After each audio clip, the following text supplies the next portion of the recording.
Polo G just came out with his most recent album, Hall of Fame, which features 20 tracks, a bunch of crazy features. And we're going to be reviewing it, guys, but we're going to be doing it a bit in a different way. We're going to be having 5 different categories. We're going to have artist performances, content, features, production, instant replay, and then overall rating using our scoring system. We don't like to use numbers, so we actually use a system that goes from bad to mid to good to amazing and then perfect. And guys, before we actually get this kicked off, let us know in the comments your favorite song off of Hall of Fame. And before we get it started, man, what were your expectations going into this? Wow. What a hyped album for this year. I mean, it's so cool to see that the industry is heating back up. Shout out Polo G because the rollout of this album has been quite exquisite. I mean, it's some of the most memorable, I would say, marketing tactics that I've seen so far in the industry. Like just the way that he's been rolling out his snippets and then actually he releases those singles. Or let's say the LA Leakers freestyle. The LA Leakers freestyle was fucking ridiculous. And, the way that he's been able to tie in this really great 3-album run and to be able to see where he's at in his career, I'm super hyped for this. And to be honest, I don't like looking at trap albums the same way as I look at, let's say, other albums. So, the way I'm going to rate this is not going to be the same way I rate the off-season. There's a bit of different criterias. I kind of have to go into, the mindset of a fan that would be listening to Polo G and understand that sort of side to it. So, what were some key things that you were looking for in this album? I really wanted him to take his pen game, his artistry, how versatile he could be, take that to the next level and make a case for why he deserves to be in the Hall of Fame of newer generation artists.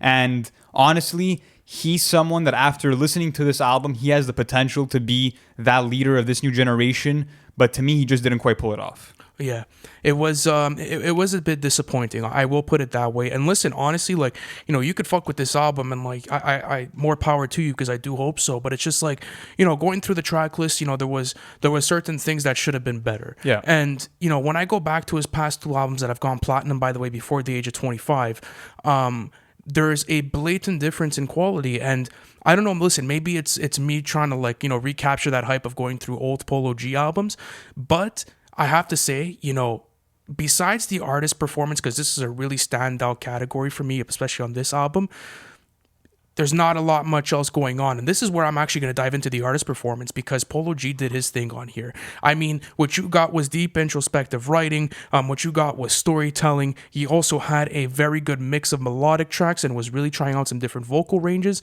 Plus, the production was a bit diverse, so he had to kind of dive into a different style of rapping as well. So I enjoyed that as too. Yeah, I really liked the distinction from song to song and how he played with his voice, with his delivery. I mean, if you look at, let's say, a song like Clueless, you really got that hyped up and hungry sounding Polo G as he was rapping over the Axel beat, drill beat. So you got those moments, you got, him getting more melodic on certain songs, and everything felt like a transition well. If he's going from spitting a verse to going to a hook, that transition into his voice from, sounding softer and then going harder for the verse really plays out well.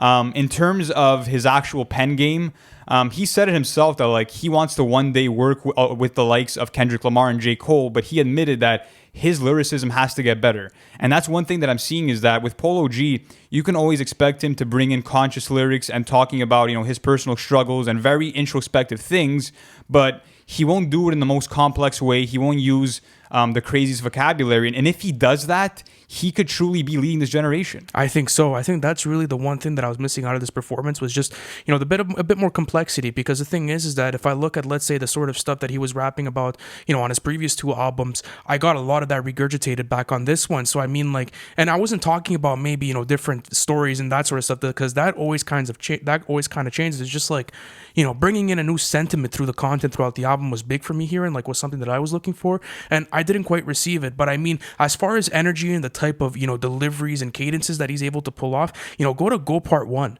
I mean, that's absolutely ridiculous. What he spazzed on that. The way he started that track was fucking ridiculous. So I think it was less of an issue of, let's say the content matter, which we'll get into at a later point.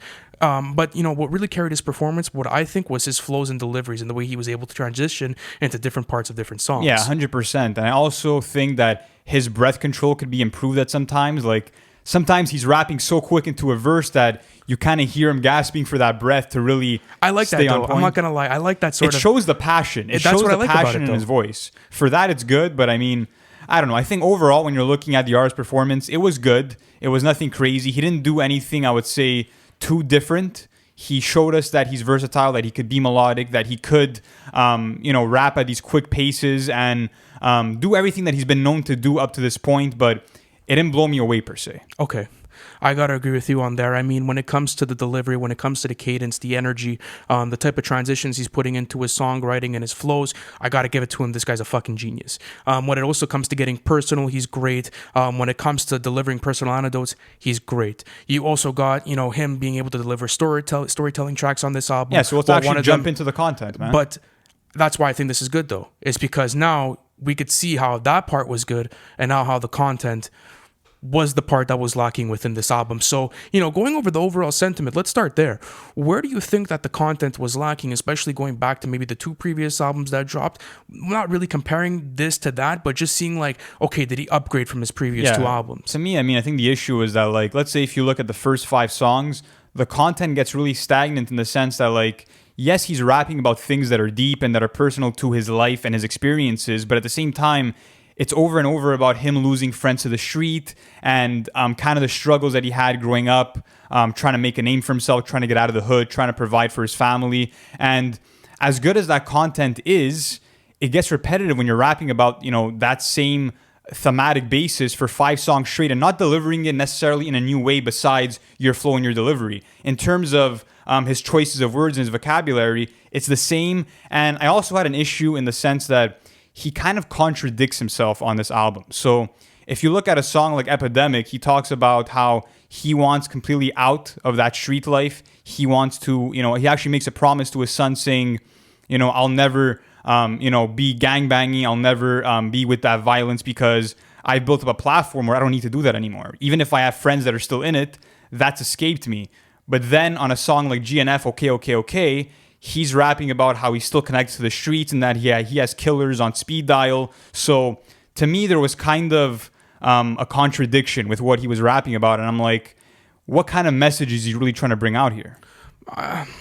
That's always a tough subject, I feel as if, to get into, especially when it comes to, the personal delivery and like what he's getting into, because you can't really look at it and be like, okay, like this, we low-key go in for his content matter and like what he's been through. I feel as if that's a very strong point within Polo G's content. My issue was not with that content matter. Okay. I think it's fair to have an artist feel 2 different types of sentiments towards a certain situation. So let's say, him being torn in between the 2, that could have been a signification within the track list for me. That could be. And that's maybe the way I took it. So I don't think that's the problem.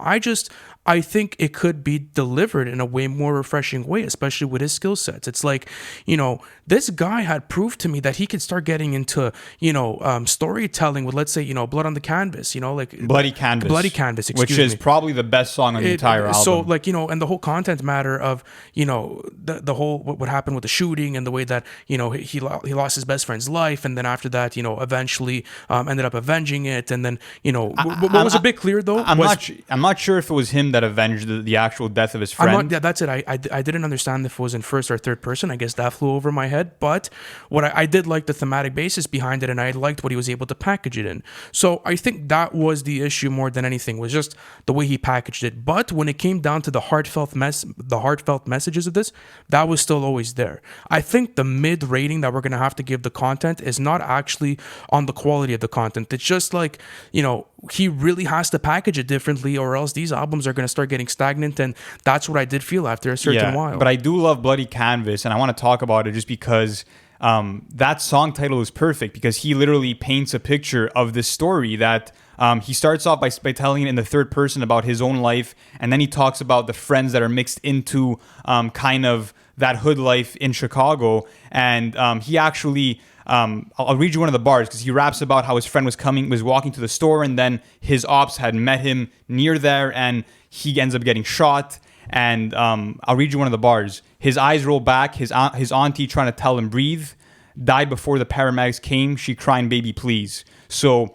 he really puts you on that scene, and to me, it plays in my head kind of like a movie. And that's what's really great, is that his storytelling really moved up, and I'm like, why didn't he do this on more tracks? That's true. That's what was missing. It was present, but it was so little within that 20-minute, that 20 song track list that, you have no choice but to go on to that end because it was just lacking throughout all of it. Like, I feel as if also, like, there was a lot of pop attempts, where he could have been filling up that track list with those kind of like, heartfelt songs. Another thing is like, I didn't get any songs that would hit me like, let's say 21 or let's say Martin and Gina, like, I didn't feel those types of tracks on this track list. Maybe I'm wrong. Maybe I need more time to go through it and feel it. But I have to say respectfully, like, that's just something I did not feel with it. But nonetheless, I do think that he put a lot of effort into this album, and I got to salute him for that. But let's actually get on to the features, because this was a massive strong point with this. I loved how he chose these features. And honestly, it was cool to see him come together with different people here. Yeah, and I think that one of my favorite features, without a doubt, would have to be Pop Smoke on Clueless. I mean, that hook was just so wholesome, and Pop Smoke comes in with a new flow that I haven't heard from him before, and I just wanted it to last longer. It was one of those situations where I'm like, he killed this, and I kind of wish he had a verse. And he raps about kind of, shopping around and, being mixed into that lavish lifestyle, and also kicking it with Polo G. And it's cool that this feature probably was meant for Polo G. It wasn't something that was kind of taken from Pop Smoke's vault.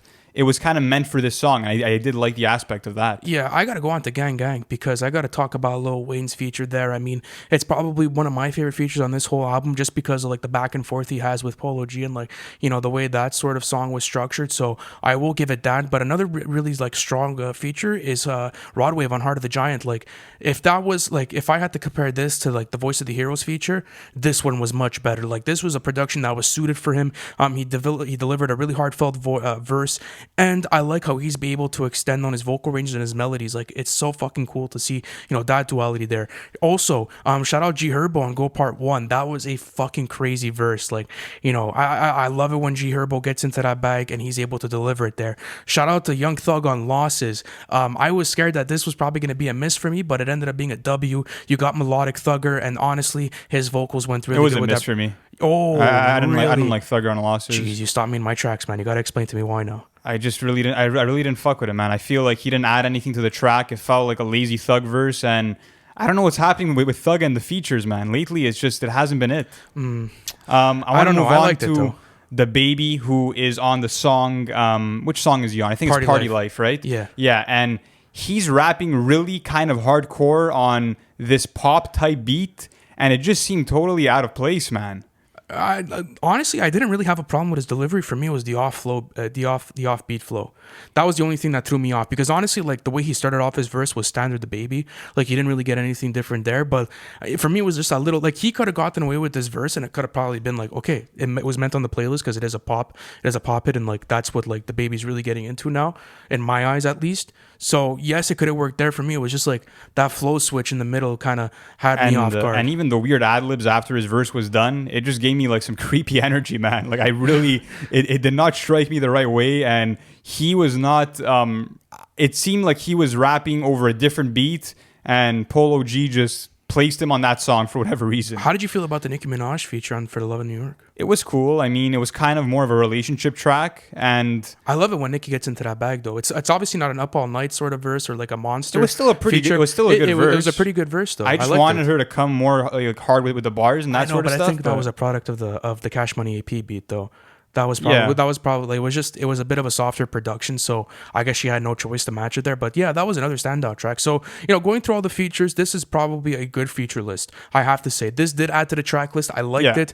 I liked a lot of artists in this situation, and of course, over the span of 20 tracks, having that diversity there is super fucking key, because it just makes the album that much more listenable. And I did enjoy it, man. I have to say. So let's move on now to the production of this album, and this is a major point because everyone has been drilling it home to Polo G, as some people like to call him Piano G, for constantly using piano beats on his projects, and he moved away from that, but not necessarily in a positive way, because to me, he replaced the piano beats for the guitar-driven beats, and that's something that got really stagnant really quick for me, because you got a bunch of guitar riffs, even if you look at a song like Broken Guitars, where the mixing and the mastering's totally off, the vocals aren't meshed in well with the production, and it just wasn't it for me, man. He really replaced one aspect that was continuous and felt boring and replaced it for another, which was the guitars.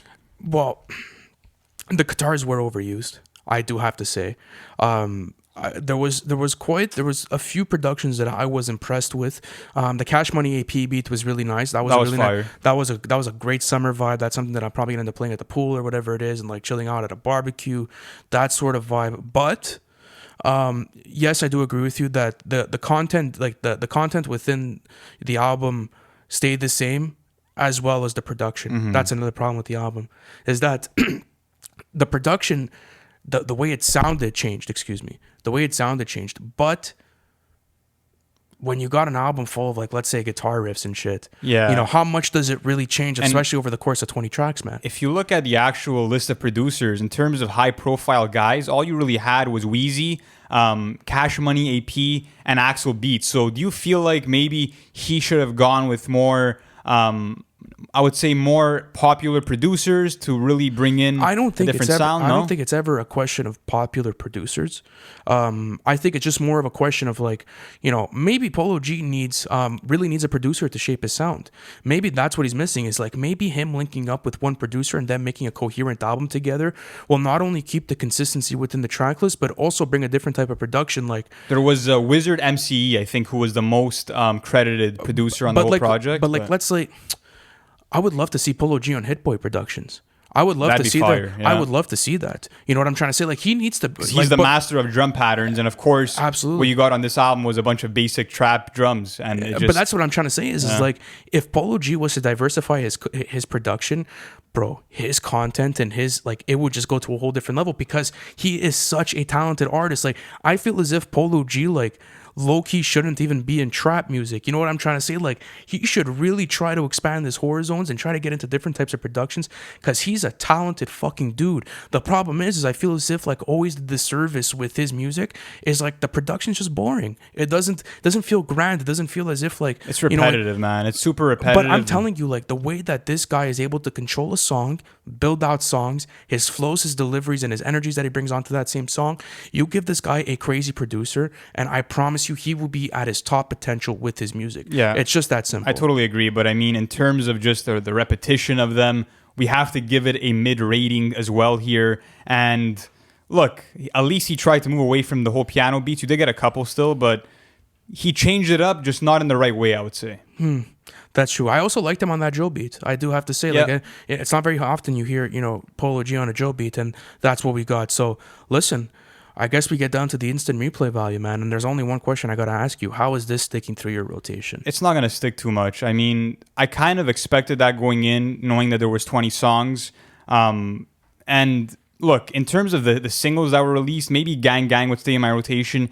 In terms of what we got that was new, Bloody Canvas might get a couple more plays for me. Bloody Canvas is going to be in there for me. Toxic was a really good song as well. And Go Part 1. Go Part 1, 100%. I love kind of that quick pace delivery from him and Herbo. That was great. Apart from that, there's nothing memorable. I will give it another listen. Maybe I'll change my mind. But he didn't do enough to captivate me. He didn't give me, I would say, enough content matter that was life-changing or that I could have, you know, seen myself listening to more of and gaining more, I would say, what's the word I'm looking for? More like, it wasn't intricate enough, you know what I mean? For me to go back and pick up new things from what he already, you know, rapped about. Yeah, that's true. I have to give it, you know, I'm going to have to give it a mid rating for the sole fact that I feel as if, like, I'm just going to have to go back to his older albums. Like, if I want to bump some Polo G, like, that's really, like, what I'm going to gravitate towards. Like, this album, you know, did have his standouts, as we had spoken about previous in this video, but, you know, it was lacking. It was just that simple. It's lacking. And overall, as an album, I have to say it was mid. You know, there's no other way to put it. It's like, you know, he's such a talented fucking dude, and like his music's really good. But I mean, this album it didn't feel as if, you know, it really had that cadence. But the only thing I do have to give him though is that the rollout was fantastic, and his lead singles that he chose were probably the best songs in the album too. So shout out to that. But that's what's so disappointing is that he's had an amazing run, and like you just said, he's truly one of the most talented artists in this new generation. The way that he delivers his verses, the way that he has the potential to take trap into a more, I would say, classic hip hop oriented way with the lyricism, you see him escalating into a way where he can become one of the most thought provoking storytellers we have in today's era. It's just he didn't really capitalize on his skill set, and I feel like he didn't make a case for himself to be in that Hall of Fame conversation, and this was the time for him to do that. And what's the issue? It's obviously the long track list. It's the use of the same type of production and him not really pushing the envelope too much. That is true. He was missing that fact and pushing the envelope. I mean, he could have packaged stuff differently. He could have tried different productions. I did see maturity from him. And that is true. There was one bar that stood out to me on the song Toxic where he says, "Legends never die. You the reason I stopped popping perks," which of course is the reference to Juice WRLD. Is a reference to Juice WRLD, and I enjoyed that because he has a lot of, I would say, pull on this new generation. People look up to him. He's very relatable to a lot of, kids that are listening to him, and putting out a message like that, kind of advocating against drugs, that's something that I have to salute him for, because what's more marketable is to rap about, your drug consumption. But he's saying that he's learned from, these tragic experiences, and he's taking a valuable lesson from that. Yeah, so there was highs, but there was lows. Exactly. Guys, listen, honestly, even though our review of this was mid, guys, go into this, enjoy the album, have fun with it. Polo G just dropped an album. It's been a long time, but guys, thank you for sticking all the way through.